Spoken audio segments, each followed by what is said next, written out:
आप सभी लोग मेरे साथ एग्री करोगे। बात यह है कि जब हम पढ़ने बैठते हैं तो अगर हम कोई वीडियो देख के पढ़ रहे हैं या फिर हमें कोई पढ़ा रहा है तो फिर भी ठीक लगता है कि चलो वो कर रहे हैं, हमें तो सिर्फ सुनना है। पर पॉइंट ये है कि जब खुद से पढ़ने की बारी आती है, जब हमें रिवाइज करना होता है, जब हमें एनसीईआरटी की वो लाइनें पढ़ना पड़ती है, तब ऐसा लगता है शायद अक्षर जो है वो उठ उठ के भागने की कोशिश कर रहे हैं, चीजें हमारे आजू बाजू घूम रही होती गोल गोल, और यही सारी सिचुएशन हमारे दिमाग में चल रही होती है। अफर्म करोगे यस और नो में आप कमेंट सेक्शन में। Hi, this is Digraj Singh Rajput, welcome to our channel. इस वीडियो में मैं आपको उसी समस्या का समाधान देने वाला हूं, हाउ टू रीड एनसीईआरटी। कोई भी बुक हो, चाहे आप सोशल की बात कर लो, स्पेसिफिकली अगर थ्योरी सब्जेक्ट्स की हम बात करें, चाहे आप सोशल की बात कर लो, चाहे आप बायोलॉजी की बात कर लो, चाहे आप हिंदी की बात कर लो, इंग्लिश की बात कर लो, कोई भी बुक हो, जब आप थ्योरी पढ़ रहे हो तो मैथ्स को छोड़ के, नॉट माय डोमेन, तो यहां अगर हम बात करें ना कि जब एनसीईआरटी पढ़ना होती है तो वो एक बोरिंग पार्ट होता है, उसको इंटरेस्टिंग कैसे बनाए, पहली चीज तो इंटरेस्ट कैसे लाएं। दूसरी चीज ये है कि जो पढ़ रहे हैं वो रिटेन कैसे कर पाए, उतना याद कैसे रख पाए कि हाँ क्या क्या पढ़ना है, क्या छोड़ना है, सारी चीजें। तो सारी चीजों पे मैं आपको साइंटिफिकली मतलब कैसे पढ़ना है step by step break down करके बताऊंगा कि हमें करना क्या है अल्टीमेटली, ताकि वो मैक्सिमम प्रोडक्टिविटी के साथ एनसीईआरटी खुद से पढ़ पाए, चाहते हुए या ना चाहते हुए। फाइन। तो सबसे पहली बात आती है इंपॉर्टेंस ऑफ एनसीईआरटी। पढ़ना क्यों है पढ़ना क्यों सर, आप वीडियो में पढ़ा दो ना। तो देखो, मैंने पढ़ा दिया, आपने पढ़ लिया, वो सारी चीजें सही है, लेकिन ये जो हमारा माइंड होता है ना, तो जैसे कोई सिखा रहा होता है तो हम सीख लेते हैं, लेकिन जब हम खुद से करके सीखने की कोशिश करते हैं तो ज्यादा बेहतर तरीके से याद रखता है। This is the fact. ये फैक्ट है क्या कि मेरे पढ़ाने से या किसी और टीचर के पढ़ाने से तुम पास नहीं होने वाले हो। अल्टीमेटली जो काम होगा वो ये होगा कि तुम कितना अपने एंड पे मेहनत कर रहे हो, और तुम अपने एंड पे कितना मेहनत कर रहे हो वो इस चीज पे डिपेंड करता है कि तुम खुद बुक के साथ, नोट्स के साथ आंसर राइटिंग पे कितना समय दे रहे हो। ठीक है, ये सारी चीजें मायने रखती है।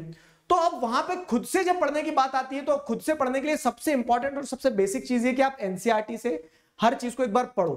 क्यों पढ़ो उसका भी कारण बता रहा हूं, क्योंकि जब हम वो लाइन पढ़ते हैं हमारे विजुअल मेमोरी में ये चीजें याद होती है, जब हम रिपीट करते हैं, जब हम वो क्या सकते हैं कि पेन से अंडरलाइन करते हुए चीजों को ध्यान करते हैं ना, तो कहीं ना कहीं बैक ऑफ द माइंड जब हम आंसर लिख रहे होते तो वैसा का वैसा रिप्रोड्यूस करते हैं। सुनने में और देख के लिख के पढ़ने में क्या ये डिफरेंस होता है कि जब हमने देख के लिख के बार बार पढ़ा है, उस चीज को लिखा है, वहां पे नोट्स बनाए छोटे से, तो उससे होता है कि जब हम आंसर शीट पे लिखेंगे तो हम वो रिप्रोड्यूस करेंगे वैसा का वैसा, हमें वो शब्द की कमी महसूस नहीं होगी, वो सेंटेंस स्ट्रक्चरिंग में दिक्कत नहीं जाएगी। और वो सेंटेंस स्ट्रक्चरिंग, वो शब्द की कमी पूरी करने के लिए एनसीईआरटी बहुत इंपॉर्टेंट है। यही एनसीईआरटी की इंपॉर्टेंस है कि जब आप एनसीईआरटी से पढ़ रहे हो तो आप रिप्रोड्यूस करने लायक बन रहे हो, आपके दिमाग में वो चीज आ रही है क्या कि हाँ कैसे सेंटेंस को फॉर्म करना है, कैसे स्ट्रक्चर देना है। इसलिए एनसीईआरटी इंपॉर्टेंट है, और एनसीईआरटी मोर देन सफिशिएंट होती है। एनसीईआरटी मोर देन सफिशिएंट होती है when it comes to the chapter explanation, when it comes to forming of the sentences, when it comes to data. क्योंकि जो भी एग्जाम में पूछा जाएगा इससे बाहर थोड़ी ना आएगा, जो भी एग्जाम में पूछा जाएगा इससे बाहर नहीं आएगा, most of the theory subjects की अगर मैं बात करूं तो इसके लिए एनसीईआर मतलब बाकी सारी चीजें सप्लीमेंट्री होती है, लेकिन ये मैंडेटरी है, एनसीईआरटी पढ़ना ही पढ़ना है, ये मैंडेटरी है, एनसीईआरटी पढ़ना ही पढ़ना है। तो अब अप्रोच क्या रहेगी कि कैसे पढ़ा जाए। फाइन। अब यहां पे आप ये 4-5 पॉइंट्स बता रहा हूं, सिंपल पॉइंट्स है, मतलब ये मेरे लिए तो बहुत काम करता है, और मैं ये उम्मीद करूंगा कि ये स्ट्रैटेजी आपके लिए भी वैसे ही काम करे। क्या? सबसे पहली चीज है knowing the story line of the chapter before hand. क्या होता है ना, हम सीधे एनसीईआरटी में कूद पड़ते हैं। अब सीधे एनसीईआरटी में कूद पड़ना मतलब कैसा है कि बिना तैरते आने, मतलब हमें तैरते नहीं आ रहा और हम नदी में कूद गए, वैसा है। अब क्या है, तैरते नहीं आ रहा, नदी में कूद गए, इधर हाथ पैर मार रहे हो, समझ नहीं बैठ रहा है कुछ, हो सकता है डूब जाओ। फाइन, वही एनसीईआरटी के साथ भी केस है। नो डाउट लैंग्वेज थोड़ी सी डिफिकल्ट होती है, हम मान रहे हैं। सेंटेंस स्ट्रक्चरिंग ऐसा होता है कि इसका कंटेक्स्ट नहीं समझ में आया ना तो हमें ऐसा लगता है कि क्या लिखना चाह रहे थे इसमें, वैसा फील होता है। और यहीं पे टीचर जो है तो शक्तिमान की तरह से खड़े हो जाते हैं। क्या कि आप एक बार अगर चैप्टर की स्टोरी लाइन जान लेते हैं ना तो बहुत आसान होता है। मैं आपको एक बड़ा अच्छा एग्जांपल बताता हूं अपने स्कूल लाइफ का। मेरी इंग्लिश वाली टीचर जो थी तो वो क्या करती थी, वो जैसे आज एक नया चैप्टर स्टार्ट करना है, नया चैप्टर जब स्टार्ट करना है तो how I taught my grandmother, एक ऐसा चैप्टर था, मुझे ध्यान है। तो उन्होंने बुक सबके पास थी, सब एक्साइटेड थे, हाँ पहला चैप्टर ये, दूसरा चैप्टर जो भी है, ठीक है। तो वो अपनी किताबें सब बंद कर बैठा दिया सारे बच्चों को, और मैडम ने सिर्फ कहानी सुनाई, सिर्फ कहानी सुनाई। तो उससे हुआ क्या ना, कहानी सुनाई, और कहानी सुनाने के बाद में फिर चैप्टर की रीडिंग स्टार्ट करवाई। तो अब क्या हो रहा था कि जब चैप्टर की रीडिंग कर रहे थे तो कुछ ऐसी भी चीज आ रही थी जो हमें समझ नहीं आ रही थी, तो जो कहानी सुनी थी उससे हम आगे पीछे कनेक्ट कर पा रहे थे, ठीक है, अजम्पशंस लगा पा रहे थे कि शायद इस स्टेटमेंट का मतलब ये हो रहा होगा। मतलब वो एक अप्रोच जो है, वो अप्रोच मैं अपनी पेडागोजी में आज भी इस्तेमाल करता हूं कि किसी भी चीज को पढ़ने से पहले एक बार उसका रूपरेखा पता हो तो बहुत मदद देती है। तो आपको भी वही करना है, knowing the story line of the chapter before hand. कैसे? तो जैसे आप कह सकते हैं कि वीडियोस जो है, तो वीडियोस की मदद से आप क्या करो, पहले लोग पूछते हैं पहले एनसीईआरटी पढ़े या वीडियो देखे, तो पहले वीडियो देखो, क्योंकि उससे आपको एक स्टोरी लाइन समझ में आ जाएगी। इनफैक्ट मैंने मेरे वीडियो में तो एनसीईआरटी और स्टोरी लाइन को छोड़ा ही नहीं है, सब एक साथ कर दिया है, ठीक है।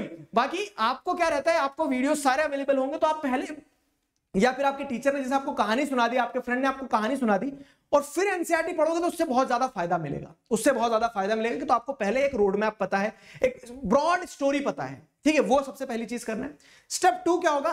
First reading. जब आपको कहानी पता है कि हाँ क्या क्या होने वाला है, तो आप जब एनसीईआरटी रीड करेंगे तो आपको रीड करते करते पता रहेगा, अच्छा कि इसके बाद ये स्टेटमेंट आ सकता है क्योंकि मैंने कहानी सुनी, उसमें ऐसा हुआ है, ठीक है। चाहे वो बायोलॉजी का चैप्टर हो, चाहे वो हिस्ट्री का चैप्टर हो, चाहे वो इंग्लिश हो, हिंदी हो, कुछ भी हो, ये एक अप्रोच रखना है आपको कि कहानी सुनने के बाद में सेकंड स्टेप होगा आपका फर्स्ट रीडिंग। अब आप पहली रीडिंग मारोगे, ठीक है।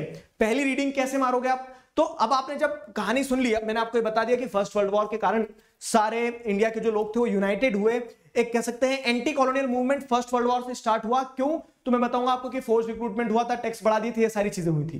तो अब आपको कहानी पता है। अब जब आप पढ़ने बैठोगे तो war created new economic political situation, it led to huge increase in defence expenditure. तो आपको ध्यान आएगा, अच्छा हाँ आपने बोला था कि सर वो टैक्स बढ़ाए थे, डिफेंस एक्सपेंडिचर वाली चीज आ गई है। Got my point? तो इस तरह से क्या होता है, इस तरह से ये छोटी छोटी चीजें रहती है, लेकिन वो एक बोलते हैं ना, एक प्रोसेस सेट करती है। तो आपको पहली एक रीडिंग मारना है, पहली रीडिंग मारना है। फिर स्टेप 3 रहेगी highlight the key points.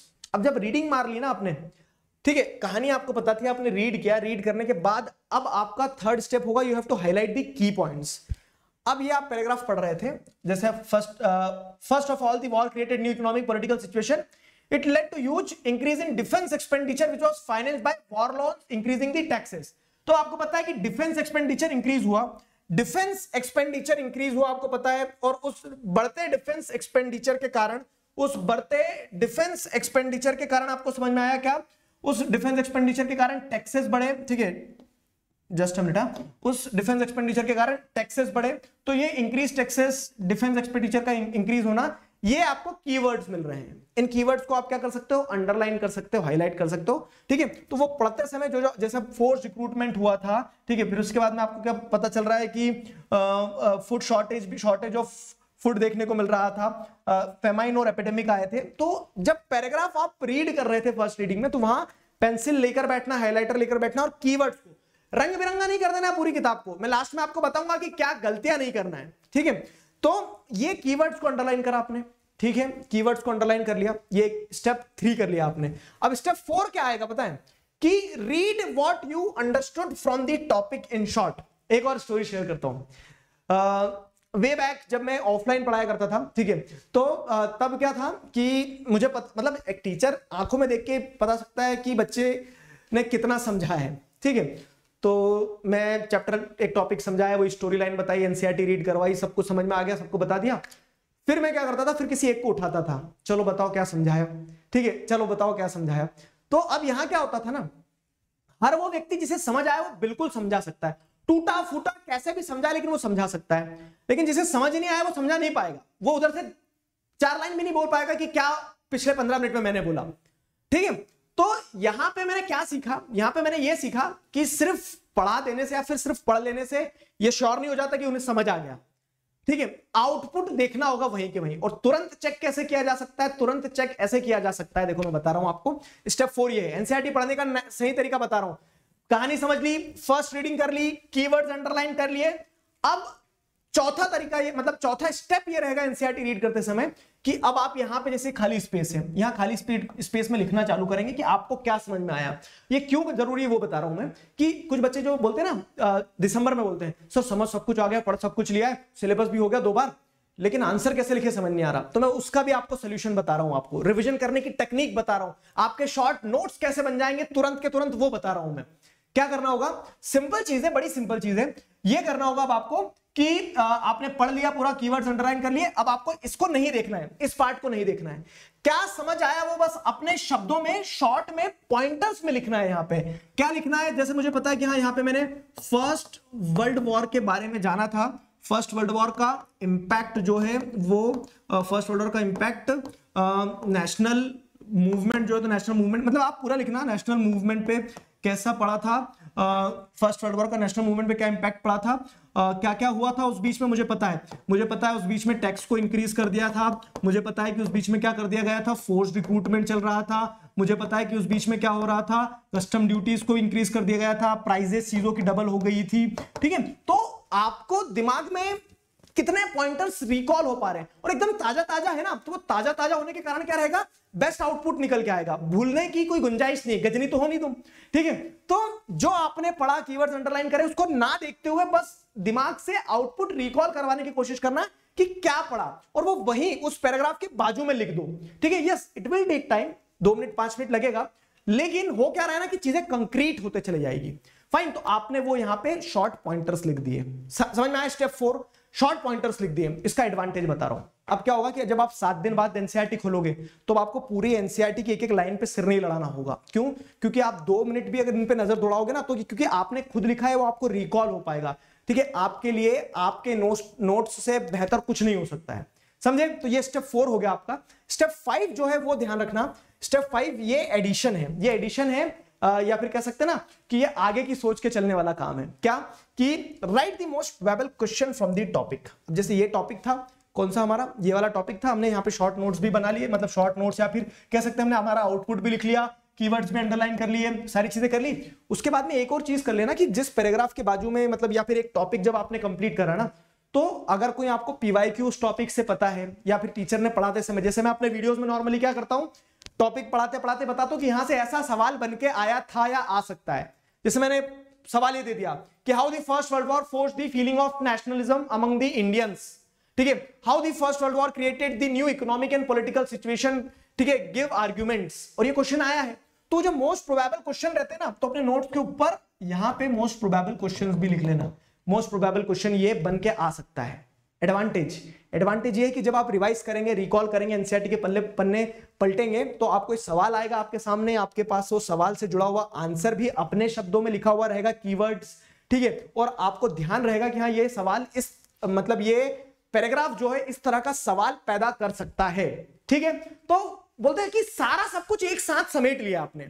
And I promise you people, मतलब देखो, हो सकता है कि आपकी भी अलग स्ट्रैटेजी हो एनसीईआरटी को रीड करने की या फिर एनसीईआरटी को टैकल करने की, लेकिन this one is tried and tested, this will effectively help you. और ये सोशल का सिर्फ रेफरेंस है, आप हर सब्जेक्ट में जहां थ्योरीज हैं वहां पे आप ऐसे अप्लाई कर सकते हो, और इस तरह से बहुत अच्छे तरीके से एनसीईआरटी को हैंडल कर सकते हो। I hope this will help you. ठीक है, I am pretty sure this will help you.